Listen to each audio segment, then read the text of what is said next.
Hello everyone, नमस्ते, नमस्कार, आदाब. Welcome to our channel unlock social work with Yatnesh. PhD in social work के इस सीरीज में आज हम एक बेहतरीन पीएचडी एडमिशन अपॉर्चुनिटी लेके आए हैं. And it is about from the institute, one of the reputed institute, Tata institute of social sciences. And it's 4 campuses. ठीक है. अब यह अपॉर्चुनिटी एग्जैक्टली है क्या, ये इसको किस तरह से अप्लाई करना है, क्या प्रोसीजर है, क्या रिक्वायरमेंट क्राइटेरिया है, किस तरह से एलिजिबिलिटी क्राइटेरिया में हम as an individual as applicant fit हो सकते हैं. ये सभी चीज़ जानने के लिए इस वीडियो को अंत तक देखिए. और अगर आप इस चैनल के नए हैं तो चैनल को सब्सक्राइब कीजिए, अपने फ्रेंड्स फैमिली के साथ शेयर ज़रूर कीजिए. So let's begin. So talking about the Tata institute of social sciences. It is one of the deemed to be university and now a granted institute under the Ministry of Education, Government of India. And other than its main campus is at Mumbai,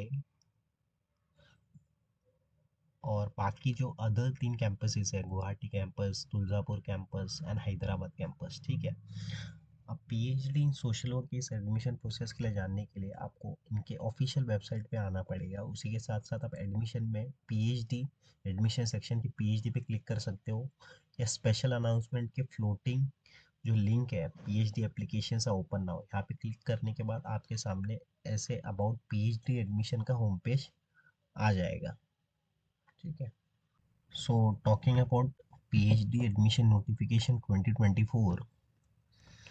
सो यहाँ पे इन्होंने बताया गया है कि किस तरह से अलग अलग 4 कैंपसेस में पीएचडी प्रोग्राम्स अराउंड सभी पीएचडी प्रोग्राम्स के अंडर कितने सीट्स है और कौन से core thematic areas of research है, इसके बारे में यहाँ पे बताया गया. तो 4 कैंपसेस जैसे इनिशियली मैंने बताया कि मुंबई कैंपस है, Hyderabad, Guwahati and Tuljapur of campuses में. ठीक है.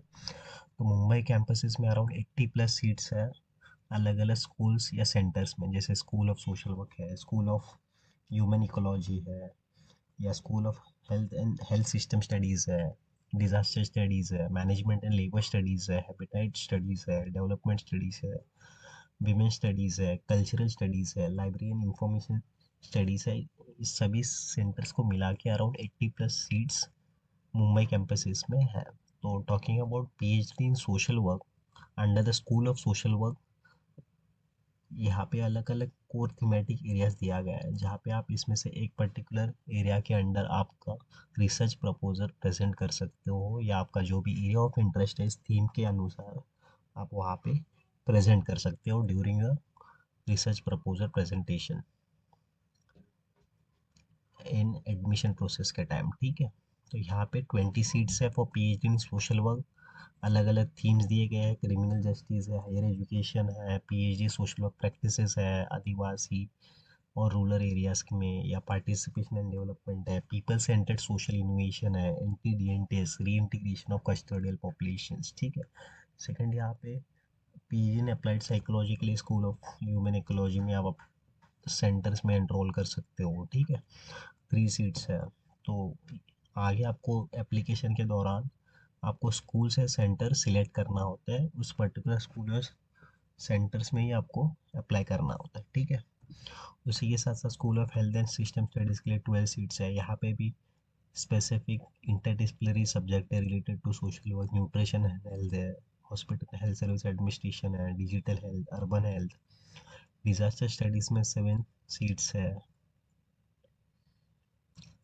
पे आप देख सकते हो कि जो हमारे school of management and labour studies में अराउंड 10 सीट्स है. यहाँ पे thematic area mostly human resource management है, ओबी है, कस्टमर एंगेजमेंट है, सस्टेनेबल एंटरप्रेन्योरशिप, या रिसेंट जो आप देख रहे हो कहीं ना कहीं इन्वेस्टर बिहेवियर के रिगार्डिंग भी थीमेटिक एरिया यहाँ पे बताया गया, और अराउंड 10 सीट्स है. So currently I am also pursuing a PhD from this School of Management and Labor Studies. ठीक है. From TISS.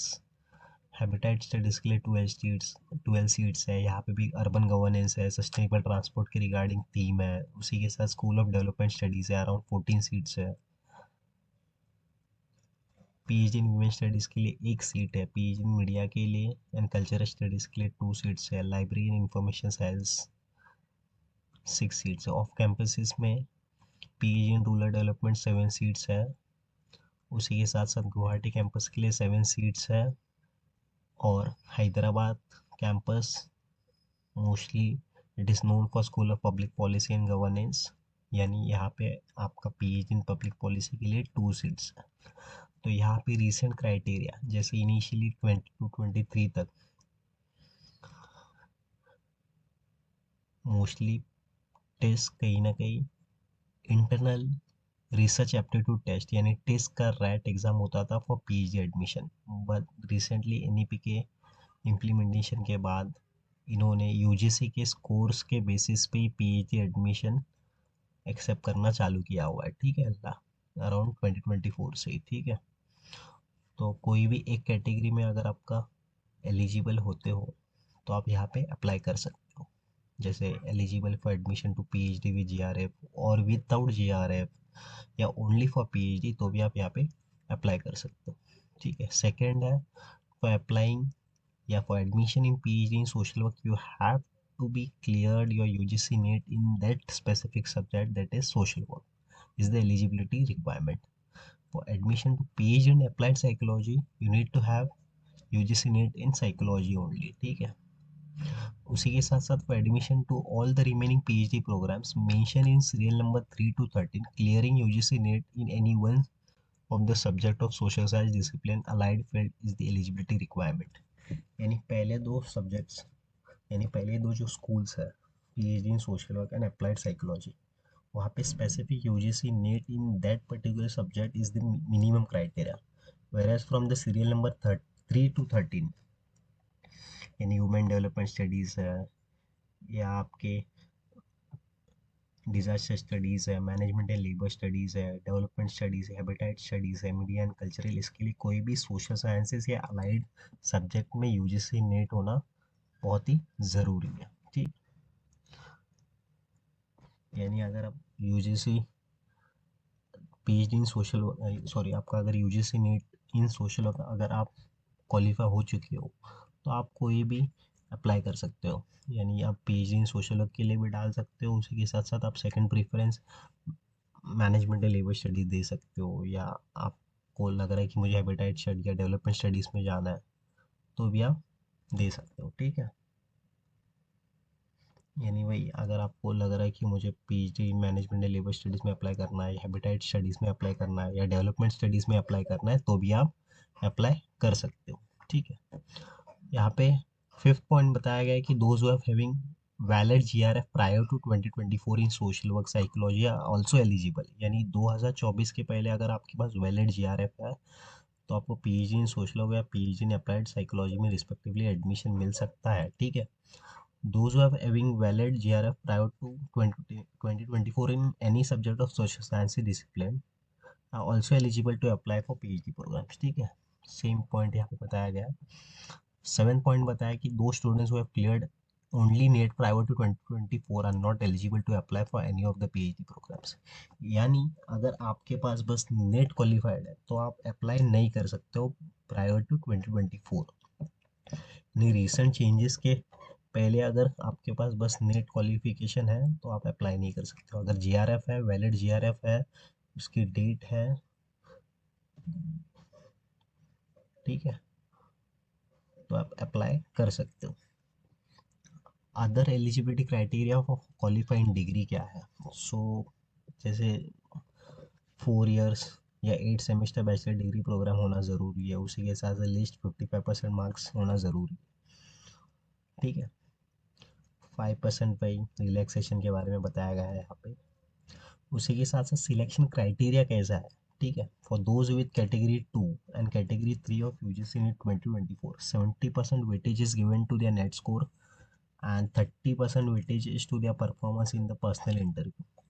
यानी 70% वेटेज आपकी यूजीसी नेट के स्कोर यूजीसी नेट 2024 के स्कोर के आधार पर है और बाकी 30% आपके पर्सनल इंटरव्यू में जहाँ पे आप रिसर्च प्रपोजल प्रेजेंट करते हो। ठीक है, सेकंड क्राइटेरिया क्या बताया गया है कि फॉर दो student who have valid GRF prior to 2024 or GRF or 2024, the selection will be done on the performance in personal interview only.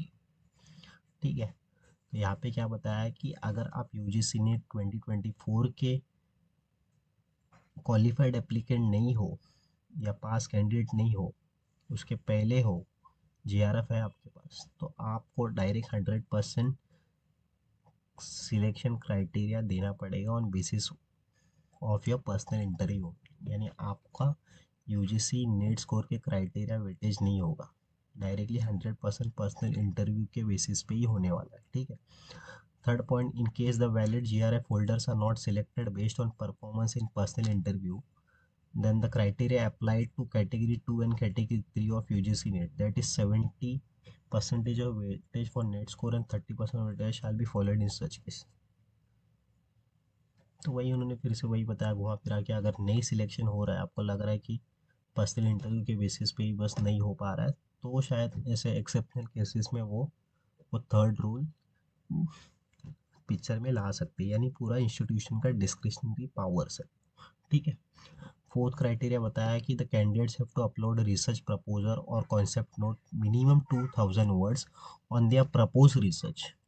The question discussion in the personal interview will mostly focus on the propose research topic and research interest. यानी वही आपको कहीं ना कहीं application fill करते हो आपको mandatory research proposal और कॉन्सेप्ट नोट आपको अपलोड करना होता है, so that can be change in the later phase. आप बता सकते हो या बताने की ज़रूरत नहीं है, एक बार आपका सिलेक्शन होता है, जब आप गाइड हंट करना चालू करते हो या आइडेंटिफाई करना चालू करते हो या आपको अलोकेट किया जाता है, तब आप बता सकते हो कि I need to change my research topic. फिलहाल के लिए आपको लग रहा है कि मेरे पास अवेलेबल है, इसको मैं डिफेंड कर सकता हूँ या कुछ यूनिक है। आप मास्टर्स या पीएचडब्ल्यू का अगर लग रहा है कि उसमें स्पेसिफिक मुझे चेंजेस करना है, किसी पर्टिकुलर आइडिया को कहीं ना कहीं और एक्सपांड करना चाहते हो, ठीक है, और एक्सप्लोर करना है, तो कहीं ना कहीं वो रिफ्रेश करके सही से लेके आप एक्सप्लोर कर सकते हो। ठीक है, और प्रेजेंट कर सकते हो। पर एग्जिस्टिंग किसी की स्टडी है या किसी का चुराया हुआ, वैसे कुछ करना नहीं है आपको, यानी नहीं तो वो इजीली आपका एआई या प्लेगरिज्म में आ जाएगा। सो अवॉइड करिए ये सब चीज़ें और कोशिश करिए कि आपका यूनिक चीज़ें, यूनिक कहीं ना कहीं रिसर्च प्रपोजल होना बहुत ज़रूरी है। वही सेम रिजर्वेशन बताया गया है, सिंस जैसे कि बताया गया है it is a university comes under ministry of education through UGC. So जो भी सेंट्रल यूनिवर्सिटीज़ की नॉर्म्स एंड रेगुलेशंस है वही लागू होते हैं। ठीक है। Mode of PhD programme, so यहाँ पे इन्होंने बताया कि it is offered in full time and part-time mode. Both the full-time and part-time PhD program are offered only through regular mode. TISH does not offer any PhD program in distance mode। ठीक है, full time और part time दोनों भी है। ठीक है, and it is follows the guidelines and norms issued by the UGC from time to time in regulating the PhD programs, like the minimum standards and procedures for award of PhD degree regulation 2022। The full-time and part-time PhD program follow uniform standards such as successful completion of coursework, regular presentation before the RAC Research Advisory Committee, stipulated time period to complete PhD। ठीक है। The part-time PhD candidate are working professional who join PhD program by obtaining a no objection certificate from their organizations। जो आप कहीं पे काम कर रहे हो, फुल टाइम काम कर रहे हो, तो आप as a part time PhD candidate apply कर सकते हो, पर आपको एनओसी सर्टिफिकेट लेना ज़रूरी है आपके एग्जिस्टिंग एम्प्लॉयर के थ्रू। ठीक है, mentioning that the candidate is permitted to pursue studies on a part time basis. ठीक है। This encourages professionals working in development sector, government employees, people working in grassroots organizations and corporate groups to join in PhD programs through part-time mode। ठीक है, the full-time students are not working professionals and devote their full-time to PhD। So these are mostly the fellowships or the scholarship holders and are required to put their attendance on daily basis in the attendance register maintained in the DSO of the institute। ठीक है, यानी full time कौन होता है, जिसके पास scholarships या fellowship holder होते हैं, जीआरएफ होता है या बाकी कोई स्कॉलरशिप प्रोवाइड की गई है या फेलोशिप प्रोवाइड की गई है। सो एक बात आपको याद रखना है कि टेस्ट कोई भी प्रकार की फेलोशिप प्रोवाइड नहीं करती। अगर आप यूजीसी के थ्रू जीआरएफ निकालते हो या आईसीएसआर के थ्रू आपके पास फेलोशिप है तो आपका फ़ायदा ही है, ठीक है। बट टेस्ट संस्था कोई भी प्रकार की फेलोशिप या स्कॉलरशिप प्रोवाइड नहीं करती फॉर पीएचडी के लिए, ठीक है। Full-time PhD students are also required to attend the coursework classes, research seminars, talks arranged by regular basis by their schools and DSO. Whenever the full-time PhD student gets a job, they can request for converting their PhD into part-time PhD.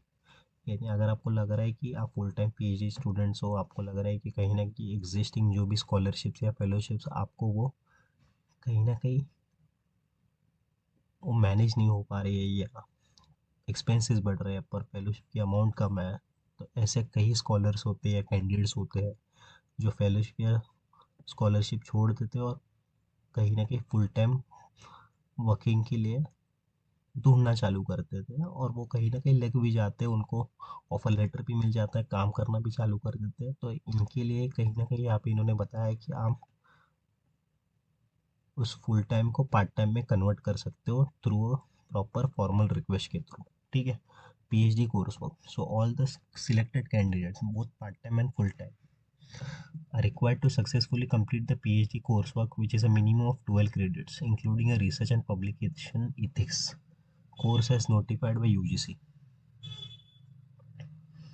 and other courses on qualitative and quantitative research methodology, ठीक है। और ये offline होगा यानी course work compulsory होता है, ठीक है। 12 क्रेडिट कोर्स पूरा करना बहुत ही ज़रूरी है, मोस्टली अराउंड 1 to 2 मंथ्स होता ही है कोर्स वर्क, ठीक है। हॉस्टल के बारे में बताया जाए तो लिमिटेड सीट्स है हॉस्टल के लिए। पार्ट टाइम पीएचडी कैंडिडेट्स या स्टूडेंट्स एलिजिबल नहीं होते हॉस्टल एकोमोडेशन के लिए, वेरस जो फुल टाइम के लिए अप्लाई करते हैं वो यहाँ पे हॉस्टल के लिए अप्लाई कर सकते हो। अगर आपको लग रहा है कि आपको कोर्स वर्क के लिए हॉस्टल की ज़रूरत पड़ने वाली है, अकोमोडेशन की ज़रूरत पड़ने वाली है, तो आप हॉस्टल या गेस्ट हाउस के लिए अप्लाई कर सकते हो थ्रू रिक्वेस्ट, ठीक है।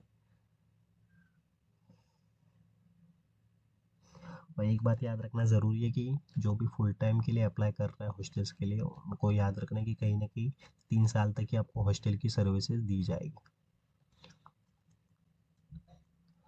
अबाउट फी स्ट्रक्चर के बारे में भी जल्दी वो बताने वाला है यहाँ पे। बाकी अगर आपको कुछ दिक्कत आ रही है या कुछ और बाकी डिटेल जानना है तो यहाँ पे helpline number as well as other email details भी बताया गया है, यहाँ पे आप पूछ सकते हो, ठीक है। अभी अप्लाई नाउ पे क्लिक करने के बाद आपके सामने ऐसे एप्लीकेशन का होम पेज आ जाएगा। यहाँ पे आपको न्यू रजिस्ट्रेशन पे क्लिक करना है, ठीक है। न्यू रजिस्ट्रेशन क्लिक करने के बाद आपको बाकी आपकी personal details as well as preferences डालना होता है। स्कूल जैसे अगर आपका UGC NET in social work है तो आप UGC NET in social work का फर्स्ट प्रेफरेंस दे सकते हो। School of social work second preference, आपको लग रहा है कि मुझे डेवलपमेंट स्टडीज़ के लिए ट्राई करना है तो आप वहाँ पे वो दे सकते हो। आप बता सकते हो ईमेल आईडी आपका रजिस्टर करने के लिए आपको बेसिक डिटेल्स डालना होता है, उसके बाद आपको कहीं ना कहीं लॉगिन डिटेल्स आ जाएंगे, ठीक है। वो आपको आगे यूज़फुल होने वाला है, ठीक है। यहाँ पे बता सकते हो from where did you get to know about this admissions, from a colleague और फ्रॉम ऑनलाइन सर्च, ठीक है। So yes, this is all about PhD admission in social work in one of the reputed institute and the oldest institute in the field of social work, ठीक है। तो इन सभी के links मैंने description box में डाल दिया हुआ है, आप वहाँ से डायरेक्टली अप्लाई कर सकते हो, ठीक है। तब तक के लिए take care, thanks for watching.